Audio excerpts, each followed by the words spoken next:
हाँ जी CUET aspirants, welcome back to a YouTube channel.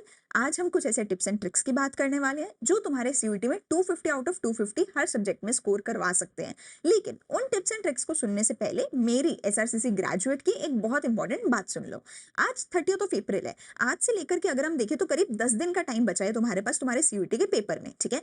And trust में बेटा, कुछ मौके जिंदगी ना तुम्हें एक ही बार देती है, वो दोबारा उन मौकों को नहीं देती है। और ये मौका एक आखिरी मौका है और तुम्हारी पूरी आने वाली जिंदगी का सबसे इंपॉर्टेंट मौका है जो दोबारा कभी तुम्हें नहीं मिलने वाला है। ये एक ऐसा डिसीजन होने वाला है जो तुम्हारे आने वाली पूरी लाइफ का नॉट जस्ट प्रोफेशनल बल्कि पर्सनल फेस भी चेंज करने वाली है। तुम्हारी पर्सनल लाइफ, प्रोफेशनल लाइफ कैसी होगी। तुम यूट्यूब पे रोज सुनते होगे करियर अपॉर्चुनिटीज आफ्टर कॉमर्स, लेकिन एक बार तुम दिल्ली यूनिवर्सिटी में नॉर्थ कैंपस में एसआरसीसी में जाकर देखोगे ना, तुम्हें एक्चुअल में रियलाइज होगा कितनी ज्यादा करियर अपॉर्चुनिटीज है जो कि तुम कर सकते हो। और ये सारी चीजें सिर्फ तुम तब पा सकते हो जब तुम आने वाले 10 से 15 दिन अच्छे से काम कर सकते हो। स्पेशली अगर तुम मेरी तरह एक छोटे शहर से हो, तो एक चीज याद रखना, हमारे इस छोटे शहर से दुनिया कई गुना ज्यादा बड़ी है। और वो बड़ी दुनिया तुम तब देख सकते हो जब तुम Delhi university north campus SRCC जा सकते हो। एंड अगेन, एसआरसीसी जाने के लिए आखिरी 10 दिन है। एक बार 10 दिन अच्छे से मेहनत कर ली, सारी उम्र के लिए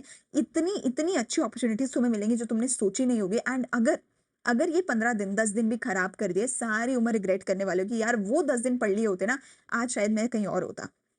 तो प्लीज, आखिरी 10 दिन है, 15 दिन है, इतनी अच्छी पढ़ाई करना जो पूरी जिंदगी में कभी नहीं करी होगी, क्योंकि ट्रस्ट में इसके बाद तो आगे कभी पढ़ने की जरूरत पड़ेगी ही नहीं। कभी इतना नहीं पढ़ना पड़ेगा। तो आखिरी 10-15 दिन है, अपनी लाइफ को चेंज कर सकते हो for the good, for the bad, तुम्हारे ऊपर है तुम्हें क्या करना है, ठीक है। तो मैं तुम्हें बताने वाली हूँ आज कुछ ऐसे टिप्स एंड ट्रिक्स, जिन टिप्स एंड ट्रिक्स की मदद से तुम अपनी speed as well as accuracy CUET में बहुत ज्यादा इंक्रीज कर सकते हो। देखो, सीयूईटी ना जेई की तरह कोई ऐसा पेपर नहीं है कि जिसमें टॉपर की 50-60 परसेंटाइल आती हो, नहीं। ये ऐसा पेपर है जिसमें टॉपर्स के 250 में से 250 मार्क्स आते हैं, सारे के सारे क्वेश्चन ठीक होते हैं। तो ये ऐसा पेपर नहीं होगा जो तुम्हें इतने मुश्किल क्वेश्चन पूछेगा जो तुमने सोचा ही नहीं होगा, अरे ये कहाँ से आ गया, दिमाग ही घूम गया, ऐसा नहीं होगा। ये चेक कर रहा है तुम सही टाइम में सारे क्वेश्चन ठीक करो, तुम्हारी कंसंट्रेशन ठीक है और तुमने सारा सिलेबस पढ़ा हुआ है। ये width of the syllabus check कर रहा है, डेप्थ ऑफ द सिलेबस नहीं चेक कर रहा है। बट स्टिल, अगर कोई ऐसा क्वेश्चन आ गया जो तुम्हें आता ही नहीं है, तुमने पढ़ा ही नहीं है, तो उनके लिए क्या टिप्स एंड ट्रिक्स है जो तुम यूज कर सकते हो और उनको यूज करके तुम आंसर सही कर सकते हो। क्योंकि तुम 50 में से 45 भी सही कर रहे हो, 5 गलत कर रहे हो, सोच लेना तुम सीधा नॉर्थ कैंपस से ऑफ कैंपस में, साउथ कैंपस में पहुंच गए हो। तो तुम्हें कैसे 50 में से 48 49 की एक्यूरेसी तो एटलीस्ट लानी ही पड़ेगी, बेयर मिनिमम है। उसके लिए ये टिप्स एंड ट्रिक्स है, क्योंकि 50 में से 40 से 45 क्वेश्चन तुम्हें आते होंगे। जो नहीं आते हैं उनको कैसे ठीक करना है, उनकी बात हम करने वाले हैं। तो सबसे पहले ट्रिक जो मेरे पास यहाँ पे आती है वो है मेरा एलिमिनेशन मेथड। देखो, एलिमिनेशन मेथड क्या कहता है। एलिमिनेशन मेथड कहता है कि सबसे पहले तुम्हारा स्टेप नंबर 1 होना चाहिए कि तुम्हें क्वेश्चन को रीड करना है। एंड क्वेश्चन को रीड करने के बाद जो भी उसका आंसर है, वो आंसर तुम्हें अपने दिमाग में फॉर्म कर लेना है, ठीक है। तुम्हें क्वेश्चन को रीड करने के बाद सीधा एमसीक्यूज को रीड नहीं करना है, तुम्हें पहले आंसर को अपने दिमाग में फ्रेम करना है। उसके बाद स्टेप नंबर 2 पे तुम एमसीक्यू पढ़ोगे, लेकिन सिर्फ ऑप्शन नंबर ए को पढ़ोगे। ऑप्शन ए को पढ़ के दो कैटेगरीज में डालोगे। नंबर 1, ये तुम्हारे आंसर के साथ मैच करता है या तुम्हारे आंसर के साथ मैच नहीं करता है। अगर मैच नहीं करता है तो तुम सीधा इसको एलिमिनेट कर दोगे, तुम इसके बारे में दोबारा सोचोगे ही नहीं। ये एक ऐसा रास्ता है जिसमें तुम्हें पूरी जिंदगी में कभी वापस नहीं जाना है। अगर ये तुम्हारे आंसर के साथ मैच करता है तो तुम इसको रख लोगे। सिमिलरली फिर ऑप्शन बी के साथ करोगे, सी के साथ करोगे और डी के साथ करोगे। जो जो ऑप्शन तुम्हें लग रही है कि तुम्हारे आंसर के साथ मैच हो रहा है, सिर्फ उसको रखोगे, बाकी को एलिमिनेट कर दोगे और उसके ऊपर दोबारा कभी जाओगे ही नहीं वापस। इससे क्या होगा, इससे तुम्हारी स्पीड बहुत ज्यादा इंक्रीज होगी, क्योंकि दिमाग चार चीजों के बारे में सोचेगा ही नहीं, दिमाग एक ही चीज सोच रहा है और काम खत्म करे। इससे तुम्हारी एक्यूरेसी बहुत ज्यादा बढ़ेगी। क्यों? क्योंकि तुम्हें 2 या 3 ऑप्शन में कंफ्यूज ही नहीं होना पड़ेगा, कंफ्यूज नहीं रहने वाले हो। और बहुत सारे क्वेश्चन में डाउट हो जाता है, अरे यार समझ ही नहीं आ रहा, बाद में देखूंगा, ये करूंगा। वो डाउट वाली सिचुएशन खत्म हो जाएगी, क्योंकि तुम्हें एग्जैक्टली पता है कि ये तो आंसर नहीं हो सकता, ये नहीं हो सकता, ये नहीं हो सकता, आंसर एक ही हो सकता है, क्योंकि तुमने एलिमिनेट किया है। अगर चारों ऑप्शंस को एक साथ पढ़ लोगे, चारों एक जैसे लगेंगे, चारों में डाउट हो जाएगा, कुछ भी नहीं कर पाओगे। तो पहले आंसर अपने दिमाग में सोचो, ए को एलिमिनेट करो, बी को एलिमिनेट करो, जो सही लग रहा है वो करो, ऐसे ही आगे बढ़ना है, वरना तुम सही आंसर नहीं कर पाओगे, ट्रस्ट में। दूसरा ऑप्शन, दूसरा ट्रिक जो मेरे पास आता है वो होता है कीवर्ड मैचिंग। कीवर्ड मैचिंग में तुम्हें मैंने क्या बोला कि बेसिकली तुम्हें कुछ इंपॉर्टेंट कीवर्ड्स तुम्हारे क्वेश्चन में से ढूंढने हैं, उन्हीं कीवर्ड्स के बेसिस पे तुम्हें आंसर करना है। ये कीवर्ड्स क्या होंगे? पहली चीज कीवर्ड हो सकती है नॉट।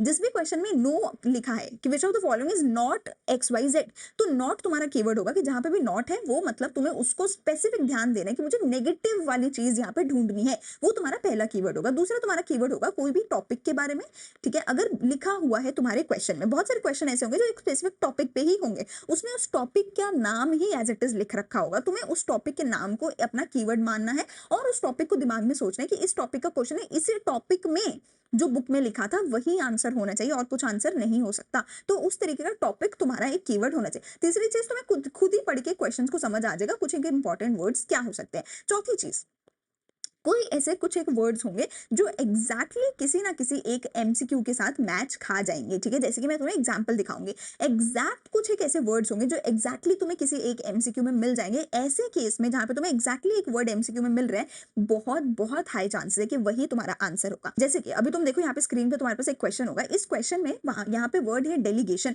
तो यहाँ पे क्लियरली अगर तुम क्वेश्चन पढ़ के देखोगे तो शायद तुम्हें क्वेश्चन समझ नहीं आएगा, शायद तुम आंसर नहीं कर पाओगे। बट यहाँ पे बहुत क्लियरली एक वर्ड लिखा है डेलीगेशन, और वही वर्ड जो है डेलीगेशन तुम्हारे ऑप्शन में भी है। तो इसका आंसर है डेलीगेशन। क्यों? क्योंकि हमने कीवर्ड मैचिंग करी है। जो कीवर्ड हमें क्वेश्चन में दिया हुआ था वही कीवर्ड हमारे एमसीक्यू में हमें मिल गया है, हमारा मैच हो गया है, वही मेरा आंसर है। तो कीवर्ड मैचिंग अगर तुम करते हो, और कीवर्ड मैचिंग में तुम्हें लिख के दे सकते हो, तुम्हारे 80 to 90% क्वेश्चंस में कीवर्ड मैचिंग हो रही होगी। कुछ ना कुछ ऐसा कीवर्ड होगा जो तुम्हारे आंसर में तुम्हें मिल जाएगा और उसको एज इट इज तुम्हें उसके साथ मैच करके उसका आंसर करके आना होगा। तो keyword matching is most important. ये जो दो ट्रिक्स है, एलिमिनेशन की ट्रिक एंड कीवर्ड मैचिंग की ट्रिक, ये दोनों ट्रिक्स सबसे बेस्ट है। इन दोनों को अगर तुमने कर लिया, 50 आउट ऑफ 50 सही करने में तुम्हें कोई रोक ही नहीं सकता। बट इन दोनों को तुम्हें बहुत अच्छे से प्रैक्टिस करना होगा। अगर तुमने सोचा कि आज मैंने सुन लिया, कल जाके सीधा पेपर में करके आऊंगा, कुछ नहीं हो सकता। अगर ये सोच रहे हो तो पेपर देने ही मत जाओ, आराम से जाके बेड पे सो जाओ, ठीक है। Practice is a must, practice करनी ही पड़ेगी। अगर प्रैक्टिस नहीं कर रहे हो फिर कोई फायदा ही नहीं है, पेपर क्यों ही देने जा रहे हो। तो मुझे ये बताओ।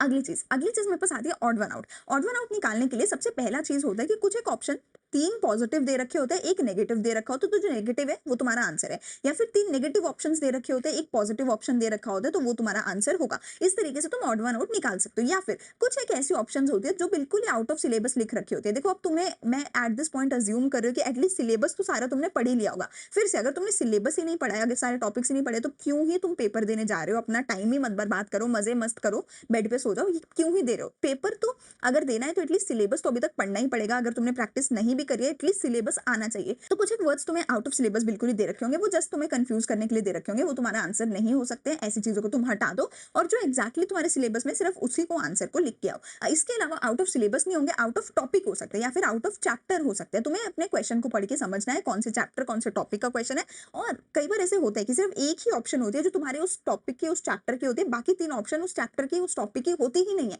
तो उस बेसिस पे तुम ऑड वन आउट निकाल के भी आंसर करके आ सकते हो, ठीक है। ये सारे तब तुम यूज करो जब तुम्हें एग्जैक्ट आंसर नहीं पता है। अगर एग्जैक्ट आंसर पता है फिर तो बात ही खत्म हो गई। अगर एग्जैक्ट आंसर नहीं पता है तो ये सोचो कि यार ये वाली चीजें मेरे सिलेबस में ही नहीं थी, या ये वाली चीजें इस चैप्टर में नहीं थी, इस टॉपिक में नहीं थी, तो ये नहीं हो सकती। सिर्फ ये ही लग रही है इस टॉपिक की, तो सिर्फ ये आंसर मेरा हो सकता है। अगली चीज मेरे पास यहाँ पे आते हैं सिनोनिम्स एंड टर्निम्स। सिनोनिम्स से मेरा मतलब है कि कुछ एक ऐसे ऑप्शंस होंगे जिनका नंबर वन, इंग्लिश का ही डिक्शनरी मीनिंग बिल्कुल सेम होता है, ठीक है। कुछ एक ऐसे वर्ड्स हमें लिटरली दो अलग अलग ऑप्शन में दे रखे होते हैं। I am not saying same option में, मैं कह रही हूँ तुम्हारे पास चार ऑप्शंस है। कई बार ऐसे होता है कि चार में से ना ये दो ऑप्शंस ऐसी होती है जिनका डिक्शनरी मीनिंग बिल्कुल सेम होता है, इंग्लिश का मीनिंग बिल्कुल सेम होता है। अगर दो ऑप्शंस का मतलब सेम है तो वो तुम्हारी आंसर नहीं हो सकती बाय एनी चांस। तो तुम्हारी सीधा सीधा दो ऑप्शंस हो गई एलिमिनेट, ठीक है। या फिर दूसरा ऑप्शन क्या हो सकता है, not according to English dictionary wise, तो मतलब डिक्शनरी वाइज तो होगा भी, वैसे भी तुम्हें तुम्हारे बहुत सारे ऐसे टॉपिक्स होते हैं जिन टॉपिक्स में एक ही चीज के मल्टीपल नेम्स तुम्हें दे रखे होते हैं। बहुत सारे ऐसे टॉपिक्स होते हैं तुम्हें जिसमें एक ही चीज के मल्टीपल नेम्स दे रखे होते हैं। एंड बहुत बार एमसीक्यू में तुम्हें क्या कर रखा होता है, उनमें से कोई दो नाम यहाँ पे दे रखे होते हैं। तो अगर किसी चीज के दो नाम है और वो दोनों नाम तुम्हारे ऑप्शन में दे रखा है, ठीक है, तो वो ऑब्वियसली दो ऑप्शन तुम्हारी आंसर नहीं हो सकती। आंसर हमेशा एक ही ऑप्शन होगा, दो ऑप्शन आंसर नहीं हो सकती। या फिर हो सकता है ऑप्शन लिखा हो बोथ बी एंड सी। अगर बोथ बी एंड सी लिखा है तो वो आंसर हो सकता है, बट ये दोनों ऑप्शन इंडिविजुअली आंसर नहीं हो सकते। B and C option cut हो गई, या तो बोथ बी एंड सी वाला ऑप्शन होगा, दैट इज ऑप्शन डी, या फिर कुछ और होगा। तो कोई भी ऐसे ऑप्शन जिनका मीनिंग सेम है डिक्शनरी वाइज, इंग्लिश का मीनिंग सेम है, या फिर तुम्हें तुम्हारे टॉपिक से पता है कि ये तो दोनों ही नाम मेरे टॉपिक में थे, तो दो ऑप्शन कभी सही नहीं हो सकते, तो वो आंसर नहीं हो सकता। जैसे कि यहाँ पर मैं एक क्वेश्चन दिखा रही हूँ, इस क्वेश्चन में तुम देखो जो ऑप्शन ए है ऑप्शन सी है, इन दोनों का मतलब सेम होता है। ये सेम ही चीज के नाम, दो अलग अलग नाम है, तो ये दोनों ऑप्शंस यहाँ पे गलत है। ये दोनों ऑप्शंस मेरा आंसर नहीं हो सकती हैं, ठीक है जी। ऐसे ही अगली चीज, अगला मेरे पास आता है मैचिंग या सीक्वेंस वाले क्वेश्चन। इन क्वेश्चंस के आने के चांसेस बहुत ज्यादा हैं कि बहुत सारे ऐसे क्वेश्चन तुम्हें तुम्हारा पेपर पूछेगा। मैचिंग और सीक्वेंस टाइप क्वेश्चन में तुम्हें क्या करना है, तुम्हें खुद से पहले बैठ के मैचिंग नहीं लगाने लग जाना है। तुम्हें क्या करना है, तुम्हें सबसे पहले अपने ऑप्शंस को चेक करना है। जैसे कि एक क्वेश्चन हमारे पास यहाँ पे हमारी स्क्रीन पे है, तुम ये क्वेश्चन देखो। इस क्वेश्चन में मैं सीधा मैचिंग नहीं लगाने बैठ जाऊंगी। मैं इस क्वेश्चन में क्या करूंगी, पहले ए को चेक करूंगी। मैं यहाँ पे देख सकते हो ए का 2 हो सकता है, ए का 3 हो सकता है, ए का 4 हो सकता है। तो मैं पहले ए को 3 के साथ मैच करूंगी। अगर ए 3 के साथ मैच हो गया, अगर ए 3 के साथ मैच हो गया, तो मेरी ऊपर वाली दोनों ऑप्शंस कट हो जाएंगी और इन नीचे वाली दोनों ऑप्शंस में से कोई एक होगा और मैं सीधा बी चेक करूंगी और बी को चेक करके अपना आंसर कर दूंगी। अगर नीचे वाली दोनों ऑप्शन में बी सेम होता तो मैं बी को देखती ही नहीं, मैं सीधा सी को देखती और उसके बेसिस पे आंसर करती। अगर ए 3 नहीं है तो मैं ए को 2 के साथ करके देखूंगी। अगर 2 हुआ तो वो, अगर 4 हुआ तो वो आंसर हो जाएगा। तो अगर ऑप्शन ए, अगर ए का 3 होता तो मैं सीधा बी को मैच करती और आगे बढ़ जाती। अगर ए का 3 नहीं होता तो मैं ए को 2 के साथ मैच करती। अगर वो भी नहीं होता तो मेरा एक ही आंसर बचता, ए का 4। तो मैचिंग और सीक्वेंस टाइप क्वेश्चन में तुम्हें कभी भी अपने आप से मैचिंग या सीक्वेंस नहीं लगाना है। तुम्हें सबसे पहले ऑप्शंस में जाना है और जो ऑप्शन अलग है सिर्फ वो देखना है। अच्छा, इस क्वेश्चन में अगर चारों ऑप्शंस में ए का 1 लिखा होता, फॉर एग्जाम्पल चारों ऑप्शंस में ए को 1 ही लिखा होता तो मैं ए को चेक ही नहीं करती, क्योंकि मुझे पता है ए का तो 1 ही होगा, चारों ऑप्शन में वही है। मैं ए को रीड ही नहीं करती, मैं सीधा बी के ऊपर जाती। अगर बी सेम होता तो मैं सीधा सी के ऊपर जाती या डी के ऊपर जाती, जो भी अलग होता मैं सीधा वो देखती। मैं उस ऑप्शन को देखूंगी ही नहीं जिसका हर ऑप्शन में सेम आंसर है। प्लस मैं अपने आप से कभी मैचिंग या सीक्वेंस लगाने की सोचूंगी ही नहीं, क्योंकि वो अननेसेसरीली मेरा टाइम वेस्ट कर रहा है, वो अननेसेसरीली मुझे कंफ्यूज करने की कोशिश कर रहा है। मैं सीधा ऑप्शंस पे जाऊंगी, एलिमिनेशन अपनाऊंगी और आगे बढ़ जाऊंगी। ठीक है, तो ये कुछ एक ऐसे टिप्स एंड ट्रिक्स थे जो तुम्हें बहुत ज्यादा हेल्प करने वाली है तुम्हारे सीयूईटी के पेपर में। क्योंकि ट्रस्ट में, सीयूईटी एक ऐसा पेपर है जिसमें जब तुम्हारा रिजल्ट आएगा तुम देखोगे मल्टीपल बच्चों के, हंड्रेड्स ऑफ बच्चों के हर एक सब्जेक्ट में 50 आउट ऑफ 50 सही होते हैं, या मैं कहूँ हर सब्जेक्ट में तुम देखोगे हंड्रेड्स ऑफ बच्चों के 250 आउट ऑफ 250 आने वाले हैं।